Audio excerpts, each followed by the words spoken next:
Hello, I'm Simon Owens, and you're listening to The Business of Content, a podcast about how publishers create, distribute, and monetize their digital content. For this week's episode, we're talking about a local media company that scaled newsletters across 7 cities. We've seen several media companies launch over the last few years that specialize in sending out newsletters that summarize each day's news. Newsletters like The Skim, The Hustle, and Morning Brew speak to their readers in a conversational style and have been embraced by millions of loyal readers. The folks behind 6am City took that model and applied it to local news. Operating out of cities like Greenville, South Carolina, and Chattanooga, Tennessee, each newsletter mines local newspapers, businesses, and social media accounts to produce a daily snapshot of the goings-on in that urban center. To date, it's grown to over 230,000 subscribers and monetizes primarily through custom native ads. I recently interviewed co-founder Ryan Johnston about how each newsletter operates and whether he thinks his company is producing quality local news. Before we jump into the interview, I want to talk about my own email newsletter. This is not just a roundup of daily links. It provides some of the most in-depth media analysis you'll find anywhere. One person recently tweeted about it, quote, "I'm obsessed with the tech and media newsletter Simon Owens puts out.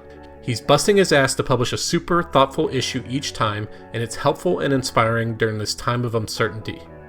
Another person wrote, quote, "I've been really enjoying Simon Owens' media newsletter. If you work in the industry and aren't subscribed, then you're missing out."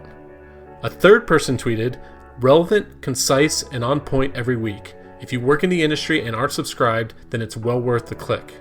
If the newsletter wasn't good, then why would people take time out of their day to tweet something like that? See what they've been raving about by going to simonowens.substack.com. That's simonowens.substack.com. Okay, on to my interview with Ryan. Hey Ryan, thanks for joining us. Great to be here, Simon. So I'm having you on to talk about this media company that you co-founded called 6am City. But before that, I wanted to talk just a little bit about your media background prior to launching it. Like, you come from a family that worked in journalism and media, right? I did. My father was recruited to Greenville, South Carolina, by a company called Multimedia, which was locally owned to run sales and advertising. And while about 2 years into it, they were acquired by Gannett. And after sticking around a little while, he continued to focus. Advertisers wanted more local content, and unfortunately, that's not what the case was. So he started a metro community newspaper in Greenville, South Carolina, a little over 20 years ago, that he said was advertiser and reader driven, which is kind of funny because that's a lot of what ended up with the product innovation that we now have with 6am and and the product we serve in the cities that we have. And so did you grow up like working in the newsroom, or like what was your kind of involvement, learning from kind of proximity from working with your dad? I didn't necessarily grow up in the newsroom at all. It was more just growing up in the community and understanding the role that a vital and strong communications infrastructure can support a emerging and growing city. Greenville, South Carolina, about 15 years ago, was very different than it is today. And I think that his group would like to take some credit in making sure that everyone was actively informed with what was happening in the city, how it was growing, and helping it evolve. That's really benefited Greenville. But really, at the end of the day, it wasn't necessarily the journalism I was around. It was the role of paying attention and being an active participant in the community, and the role that or the opportunity that media can play in communicating and connecting and driving a city forward. And were you interested in media like as an adult? Like, as you started your career? I was mainly more from the commerce side. A lot of what they were doing in the innovation that they had with Thrillist and how they were trying to connect and get into the commerce space with Jack Threads, Food 52, a lot of that was happening. I was an entrepreneur in college, started 2 companies, got out, didn't know what I wanted to do, did commercial real estate in Charlotte, and kept kind of leaning into the marketing and development news around our industry, and saw and really wanted to get into that space, at which came up with an idea for a digital community publication that we were going to call Crown Magazine, and evolved it into something called Town. It was launched out of my dad's publishing company in Greenville with the idea to bring it to Charlotte, and quit my job, went out to raise the money coming right out of the recession. And halfway through trying to raise the capital to do that, he convinced me to come back to Greenville to launch the Upstate Business Journal, which we grew over the course of 5 years into the largest circulated business product in the state of South Carolina. Important note there is that really no journalism background. So when we created that publication from scratch, it was a unique opportunity to create it from the readership or the reader's perspective, and what they wanted to know, what they were interested in, and not necessarily that we had to evolve an editorial agenda or approach. So that was 5 years before we decided and saw the opportunity to create GPL Today, which was our first of our 7 cities that 6 a.m. is now in. So the Upstate Business Journal, that was like a business-focused publication that was primarily focused on South Carolina businesses? Really just in the Upstate. As far as the geographic focus, American City Business Journals does an exceptional job with their products, and we didn't have something that really focused on small business, startups, and real estate, which is economic development as well, but really real estate and small business and startup news is what we focused on, highlighting those different companies, the entrepreneurs behind them, and how our city was growing physically. So how did you get the idea to launch 6 a.m. City? So the community journals, which is the parent publication of a number of different publishing products in Greenville, was very print heavy. It was generating a lifestyle glossy magazine, a business standalone business product, a standalone community news and culture product, a homes product, and we needed a better digital delivery vehicle. The content that was being created was being done in a traditional media form, from the approach to the way that it was written, it was packaged, and we needed to really jumpstart or cheat a little bit with our ability to punch above our weight from a distribution standpoint. So looking at a lot of the trends in national media, like the Skim and the Hustle, and the way they were using email to kind of aggregate the news and to do it in a casual fashion, we said, well, if community journals was generating this much different content, then they would naturally would find their way into that kind of curated consideration set of what was being delivered. But as a customer, the market didn't necessarily care who and where it was coming from. They just wanted it all in a centralized spot, and to do so and have it presented in a fashion that was built for them to participate, comment, and really drive what and how it was covered. And that's what we did. So we saw the opportunity. We said, man, it would be neat to have basically a local version of the Skim or the Hustle. And the challenge was our local organization was lean on the management, and we knew we needed some help. So through Leadership Greenville, I had met Ryan Heafy, who had an engineering background. I'd run into him on the weekends. He was always in the coffee shop working extra hours, and we both like to ask why. Like, why was the city not doing this? Or wouldn't it be cool, like, if we would do it this way, like another city was doing? And, after a conversation or two and a few beers, I had convinced him to come in and help us put together the framework for what this product would look like and how it would live and how we'd go about creating it. And so Ryan likes to laugh that he helped engineer a media company. But as you well know, some of the largest challenge in scaling a local media company is in the consistency of the distribution and the content focus.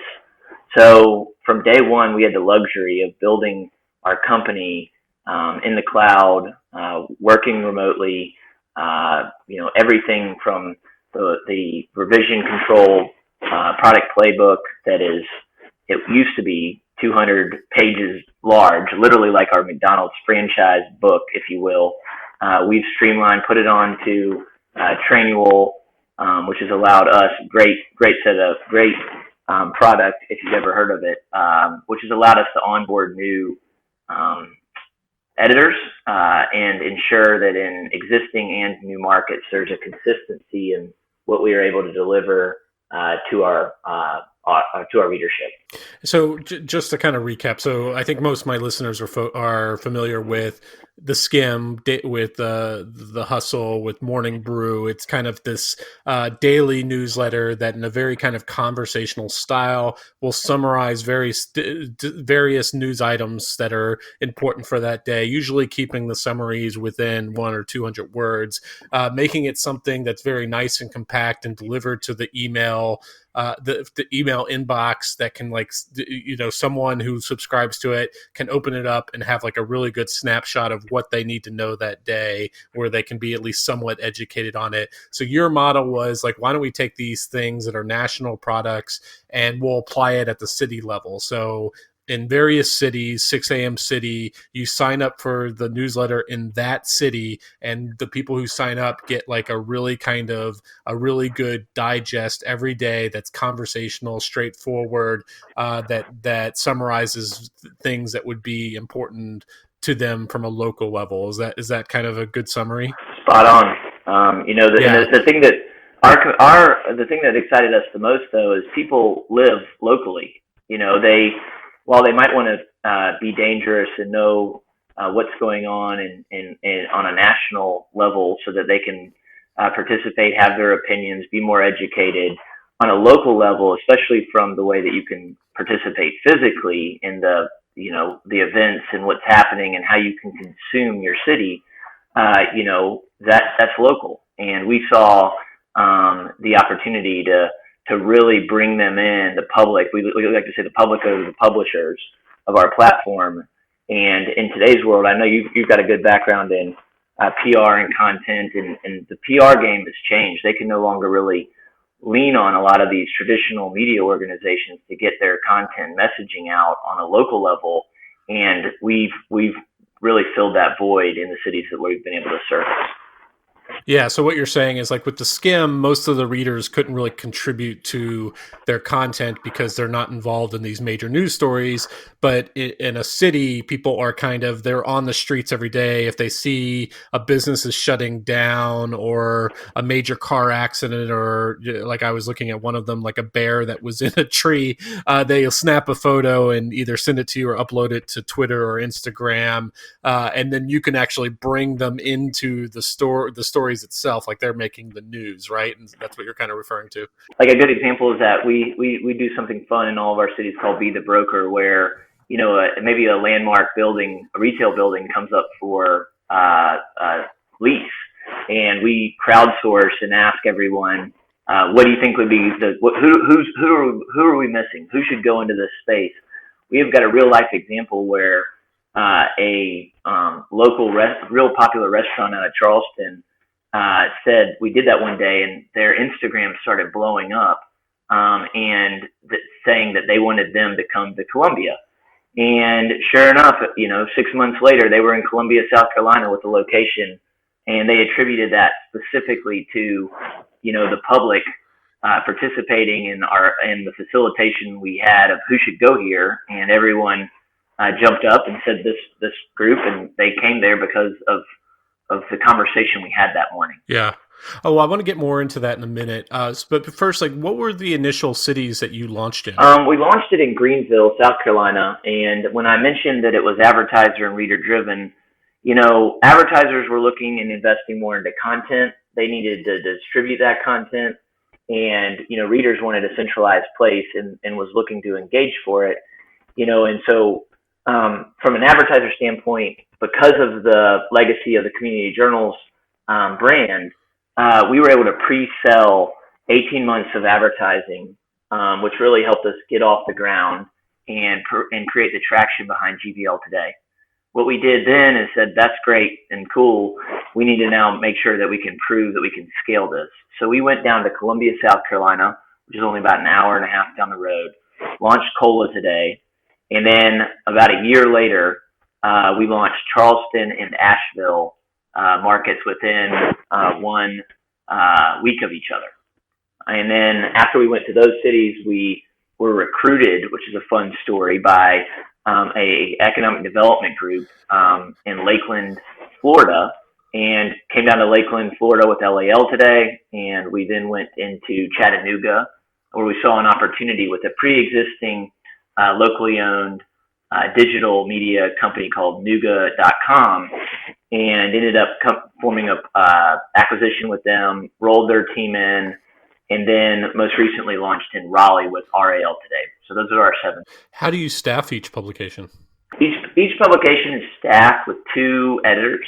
We started, calling them engagement editors, and we really shortened that up to, they're full blown. They are the editors. They are the face, eye, ears on the ground. They are in, we're in a co-working facility in each market, and all they are supposed to do is really pay attention, listen, and engage on our social media, and generate the newsletter for that day. So each day, one editor's on social and one editor's generating the newsletter. And and it kind of reminds me of if this publication were launched 10 years ago, it would have been, I don't know if you know of Gothamist and like all those city sites like LAist, DCist, where it was like a local blog, and it was kind of like a similar model where they would have 1 or 2 paid editors who were kind of creating the content, but then they'd have a bunch of unpaid contributors and crowdsource content and stuff like that. But this is kind of like the new version of it, which is in newsletter form. So it sounds like you kind of staff it very similarly. So talk about the sourcing of the information for for each issue. I know social media is one aspect of that, but you guys are also relying heavily on local news media and stuff too, right? That's correct. We get we get hundreds of emails every day to our hello inbox in each market. The editors go through that. We try to operate at inbox 0 and get back to anybody and everybody that's sending us content for consideration. That is one of our filters. And the other thing that's a little different is that we really are positive only. We say that we're solution oriented. So we really stay away from anything that's politics. We try to really be neutral. And so, you mentioned a few of those different titles, and the traditional alt weeklies really had very, I wouldn't say polarizing opinions from contributors, but if you're contributing to the conversation, you can't really, you shouldn't expect for you to be part of the content that's created when we aggregate those comments and input. If it's negative or throwing shade, we really try to create that positive environment, which is really position the brand and the relevancy in it to be the go-to source. So like I mentioned, each and every day we're getting, the news is coming to us. And, that the way that we've positioned the brand has really helped us to increase that flow, to make sure that things aren't making their way past us, so that when we do curate what we believe you need to know to start your day, you can have the trust that if it's important and we think you need to know, it's in there. And a lot of the tips, are they local businesses saying oh, I run this restaurant, we're going to have this musician playing tomorrow night, events type stuff? Or what are some of those things that they're sending in? Well, some examples are we got a brand new menu at this new restaurant, or the city wants to know what you want the city to look like in 20 years. Click here to give us your feedback on the survey. Or did you know that this new restaurant is opening up here? Or there's 2 new empty positions on this city board. Or just really making sure that it's a very diverse. It's everything from nonprofits to for-profits to PR companies to companies hey, we've got this new podcast. We'd love for you to share it with your team. Or hey, we're a restaurant, we've got 4 new logos that we're considering. Would love to know your audience's thoughts, and we'll share it in the newsletter. and get 10 times what they might be able to get on their social media, and then it's kind of fun to come back and say, hey, everybody, this was the feedback, and everybody's favorite of this new sign for this establishment was B. Yeah. And then in terms of social media, are they just building out lists and spreadsheets to like go and check, or is it more that people on social media are tagging you so that you see it? Like how are they sourcing the social media content? Yeah, it's a little bit of both.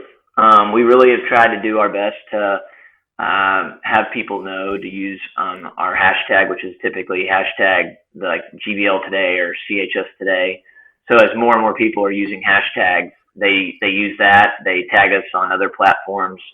They send it to our email. And as far as social, our team just kind of follows along and uses the organizations that we are paying close attention to as a filter. So but you're also I was looking through you're aggregating and curating a lot of news from other newspapers, like local news.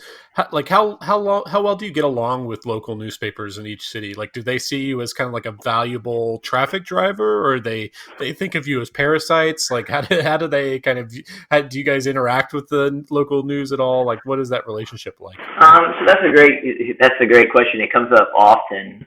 We proactively reach out in any new market. One of the first things we do in all those cities is try to sit down and have conversations with editorial management of the local TV stations, the local newspapers, radio stations, and say, hey, this is kind of our MO. This is how we operate.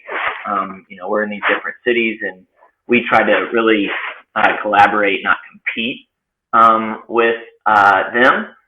While we sell and take advertising dollars out of the market, what they see is the traffic. They see what we're able to share with our audience and the click-throughs that are driving to their websites. One of my favorite comments to see in pieces of feedback is that folks don't like that we share links that are to news sources that have paywalls. And my thought and feedback is, well, if you clicked on a link 6 or 7 times of some content you want to consume and it's a paywall, maybe you should pay. Maybe you should do that. So I think that we're helping people become more exposed to the good work that these other media outlets are doing by really being a distribution partner to highlight the news that they're covering. And often if we're tackling a larger piece of content, we do our best to try to find links to multiple outlets, and so another really cool thing is we can check on the back end of the mail server, and the local TV assignment desks are typically our highest and most frequent openers. And, so one of the really neat things from a PR standpoint is if their content ends up in our product, oftentimes it gets a follow-up from a local TV station or newspaper with a larger feature or article because a larger, editorial group is aware of that organization's initiatives or offering. So there's this larger conversation that's going on about social or local media, and obviously there's lots of layoffs, there's lots of newspaper closings, and there's this question like, are these digital media upstarts kind of doing anything to replace the newspapers of old? Do you feel like anything that you do kind of replaces aspects of what local newspapers do, especially like there might still be local newspapers where you are, but they might be much smaller than they used to be. They might not have the resources. Do you feel like you're filling in any of the gaps there in terms of business reporting? I know you said you don't like to cover politics much, but is there anything that you feel like you're doing that might be kind of replacing what a local newspaper would do? The number one thing I think that we might be replacing is that, my grandparents were used to getting the newspaper, whether it was sitting on the porch or at their office and starting their day with a cup of coffee, counting on the newspaper, whether it was from the start, the front cover of the news, until they flipped to the ending back page to bring them the content that they needed to know about their community or what was happening. And so that we intentionally come out at 6 a.m. every morning, and we meet our audience where they're at. And, but the thing that we're able to do in the digital space is, instead of writing a letter to the editor and hoping that it appears, in 2 weeks in the editorial or on those op-ed pages, we are able to instantly repackage it, share it, highlight it. But again, building that trust with our audience that if it's important, it's there. And also we've been asked, over the last 3.5 years, when are you going to get into personalization? If I don't like sports, I don't want to see the sports news notes, or if I didn't, so we've intentionally not done personalization. We believe that our core mission, our core opportunity is to educate and activate the cities we serve. And, we already live in kind of a bubble anyway, on our social media feeds and friend groups. What we like to do is we've developed, a pretty good content diet that we build the newsletter out with each morning. And so if, there's salsa dancing happening, or an intro to salsa dancing happening this week, or, the Hispanic Alliance is holding something, we want you to know about it because we think you should maybe check it out. And we think that that'll lead to, stronger, more connected cities and ultimately people will like to live there. And if people like to live there, then more companies will want to locate there. But the very first thing, and that's why Lakeland, Florida, recruited us, is that, it's a talent attraction and retention. And the stronger the talent that you have, the stronger the economic development. And that's the thing that really Ryan, Heafy, and I share, is a passion for, people wanting to live in their cities. And we believe that this newsletter and our brands allow people to be more aware of how great things are and to roll up their sleeves where they can, or pull out their checkbooks and, buy a new croissant at the new bakery to make sure that it makes it.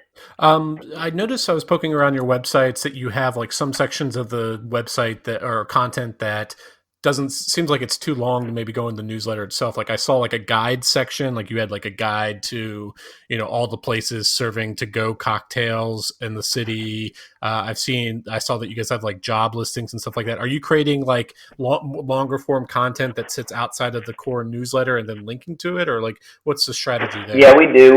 A lot of the longer form resource-esque guides are created for subscriber growth. Really. We see that the number one feedback in most of our cities is newcomers just love the product, and so we use those type of guides and resources to bring people into the funnel, and then ultimately try to convert them and make sure they're aware of our email product. And so those are great for SEO. They're great for sharing. We can update them and repurpose them, but like, for example, in COVID, people, we just opened in South Carolina our patios in restaurants. So we're able to take that patio guide, and it's a resource, bring it back and ask people which patios they're the most excited about frequenting, And so, between patios or maybe around March Madness, people want to know who's got the best TVs to watch, And so typically we are co-creating that content. So we will ask in Charleston about, we might source that and educate our audience that she crab soup, was invented in Charleston. I don't know if that's true, but, and we might give a little facts and educate them, and then we'll ask them, and that's where the activate comes in, who's got the best she crab soup? And then we'll put them to work, we'll source it, we'll get people's opinions, and then we'll compile a lot of that. So a lot of times that longer form content is, reader driven and reader created, and then we just clean it up and then package it and then present it, and it lives on our site. We send it out in the newsletter. All of that content does get distributed in the newsletter. It just doesn't get it distributed in its entirety. So we might just kind of highlight something from it and push the rest, push those that want to dive deeper to our website, but those that want to continue and really just consume just the newsletter that day, we focus on that. So tell me more about like what drives signups for the newsletter, especially when you first launch in a city. Is it people learn it? Like, how are they landing on those guides? Like, where are people really discovering the newsletter? Like, are you tracking how they're coming to the sign up button? We are. We've got just a number of initiatives. So we've got obviously like the pop-ups on the website. Once we get them there, we do paid on social, with leading with some of those articles. As we know, this is now Raleigh's our seventh city. We're able to look at the data of which of those resource guides and articles really get the most traffic, and we then lead with creating those in those new cities. We push them on social. We get that type of base subscriber, and then really there's a lot. I'd say hands down our biggest growth is just word of mouth. So people that typically the mavens that get in early, they hang out with additional other people that love the city. They start talking about our product, and that's really been our strongest growth mechanism is the strength of the product and the word of mouth growth. We have tinkered around with a few things. Like we've run some audio ads on Pandora. We've created some a new product explainer ad that we're going to be pushing on social in new cities. But what we've really focused on with our launch in Raleigh is some specific growth initiatives that we're tracking very intentionally, so that as we continue with the 5 cities we plan to go to this year, that as we go into those new cities, we can be as dangerous as possible as fast as we can. How do you monetize the site? The site or the newsletter? The site and the newsletters, both. Yeah. Yeah. So the site really acts as a host of the newsletter archives. It allows the content to live permanently. Obviously, it allows some of our branded content pieces to live a place or a home for them to live. But really, in my opinion, it's a place that we should convert you to be a subscriber of the newsletter. The majority of our ad revenue is booked in the newsletter. That's our bread and butter. We kind of use the social to really source the engagement in the conversations we facilitate. And the newsletter we use as our primary delivery vehicle that we sell close to all of our advertising dollars. And so tell me about the ads themselves. Like, are these like native text written ads that your editors are writing? Like, what's your kind of approach there? Yeah. So when we started out, we had our local editorial teams basically being assigned to create the content on behalf of our advertising partners. And we learned very quickly that takes them off their core focus of really concentrating on the news and engaging the public on social. So we built a branded content studio, like a lot of groups, that services 100% of the content that we create. Sometimes we're creating that content from scratch. Sometimes, again, we're acting as a distribution partner that is enhancing the content investments that companies are already making. So they might already have a blog and certain posts that they really like, and we're just polishing or repackaging it so that to ensure the highest kind of